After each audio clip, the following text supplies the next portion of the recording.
Good evening to all. Today we have to see the output equation of three-phase induction motor. As we know, here we have to derive the output equation of three-phase induction motor.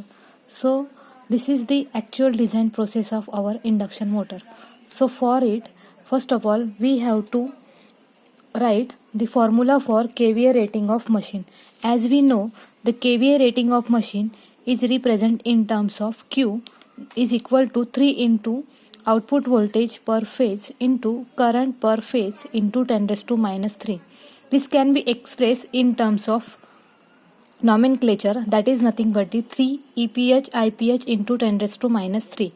Here the terminal voltage is assumed to be induced EMF. This is the condition that we are going to consider over here.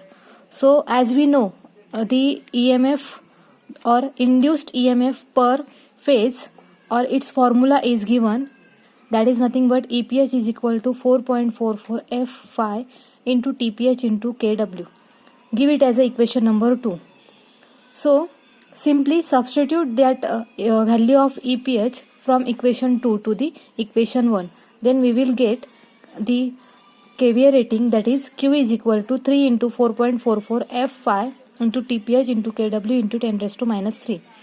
Simply we have to express this frequency in terms of PNS divided by 2.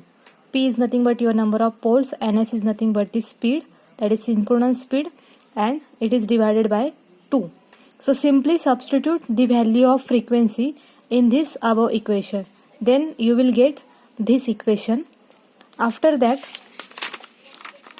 we simply rearrange that particular equation from this equation, means over here we simply divide this equation as a divided by 2, and finally we will get these terms. Outer side 3 we will consider it is in terms of bracket. This is only the arrangement, that is the special arrangement which can be considered in this equation. So finally we can get the equation, that is 1.11 kW 5P into 3 into 2, that is nothing but the 6 IPH TPS NS into 10 raised to minus 3. This arrangement is done for simplicity of our derivation.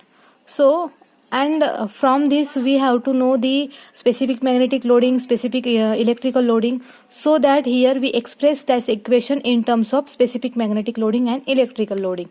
So as the current in each conductor, that is IZ, is equal to IPH, as there is only one circuit per phase. So from this we can calculate the total number of conductor in armature, that is Z is equal to number of phase into 2 into turns per phase, that is number of phases. Here we consider the 3-phase induction motor, that's why here 3, 2 that is constant term, and turns per phases expressed in terms of TPH. Then we will get the 6 TPH. So 6 TPH IPH is nothing but the IZZ, that is nothing but your electrical loading. This is the formula for your electrical loading.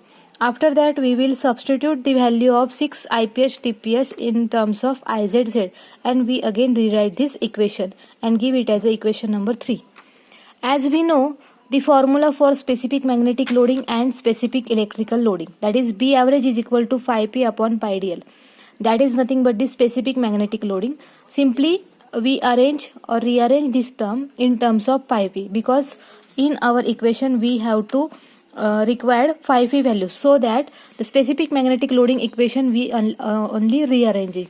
According to that specific electrical magnetic loading equation also we know, so according to that we can adjust the value of IZZ in terms of AC pi d.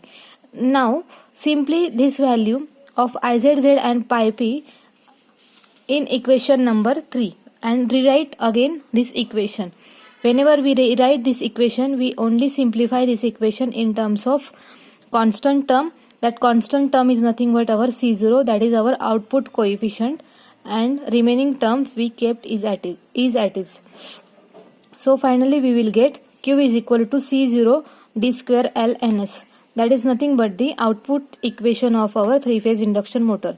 Here C0 is nothing but the 11 B average AC kW into 10 raised to minus 3. Okay, thank you.